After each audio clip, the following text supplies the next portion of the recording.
എല്ലാവർക്കും പുതിയ വീഡിയോയിലേക്ക് സ്വാഗതം. നമ്മളിപ്പോൾ ഈ വീഡിയോയിൽ പറയുന്നത് നമ്മൾ പച്ചക്കറി വേസ്റ്റും മറ്റ് നമ്മുടെ വീട്ടിലുള്ള മറ്റ് സാധനങ്ങൾ, ഇപ്പോൾ സോഡാപ്പൊടിയായാലും പഴത്തോലായാലും അല്ലെങ്കിൽ മറ്റ് കടലമാവ് അങ്ങനെ എന്തെങ്കിലും വെച്ച് നമ്മൾ വളങ്ങൾ ഉണ്ടാക്കുമ്പോൾ നമ്മളത് കീടനാശിനിയായിട്ട് ഉപയോഗിക്കണമെങ്കിൽ അതൊരിക്കലും നമ്മൾ ഈ 5 ദിവസം 3 ദിവസമൊക്കെ പുളിപ്പിക്കാൻ വയ്ക്കുമ്പോൾ അതിനകത്ത് പുഴു വരാൻ പാടില്ല.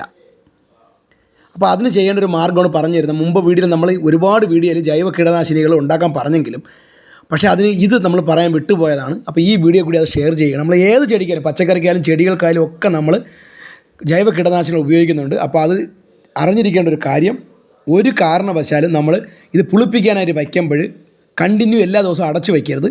ഓരോ ദിവസവും നമ്മളത് തുറന്നിട്ട് നല്ലതുപോലെ ഒരു തടി കഷ്ണം വെച്ച് മിക്സ് ചെയ്ത് കൊടുക്കണം. എല്ലാ ദിവസവും ഇപ്പോൾ 3 ദിവസത്തേക്ക് വെച്ചാലും 5 ദിവസത്തേക്ക് വെച്ചാലും നല്ലതുപോലെ തടി കഷ്ണം വെച്ച് ഇളക്കി കൊടുക്കുക. അപ്പോഴത്തേക്ക് ഇതിൽ പുഴുക്കളൊന്നും വരത്തില്ല. എന്നാൽ മാത്രമേ നമുക്കിത് അരിച്ചെടുത്ത് കീടനാശിനിയായിട്ട് ഉപയോഗിക്കാൻ പറ്റത്തുള്ളൂ. അപ്പോൾ നിങ്ങളെല്ലാവരും ശ്രദ്ധിക്കുക. നിങ്ങൾ ഏത് തരം ജൈവ കീടനാശിനി ഉണ്ടാക്കി പുളിപ്പിക്കാൻ വെച്ചിരുന്നാലും ഡെയിലി അതിലൊരു തടി കഷ്ണമോ സ്പൂണോ വെച്ച് നന്നായി ഇളക്കി മിക്സ് ചെയ്ത് കൊടുക്കണം. 2 ദിവസം 3 ദിവസം 5 ദിവസമോ പുളിപ്പിക്കാൻ വയ്ക്കാം, നല്ല ഗുണങ്ങൾ കിട്ടും. പക്ഷേ ഇത് ആരും മറന്നു പോകരുത്. വീഡിയോ ഇഷ്ടപ്പെട്ട് കഴിഞ്ഞാൽ മാക്സിമം ഒന്ന് ഷെയർ ചെയ്യുക. എല്ലാവർക്കും ഉപകാരപ്പെടട്ടെ.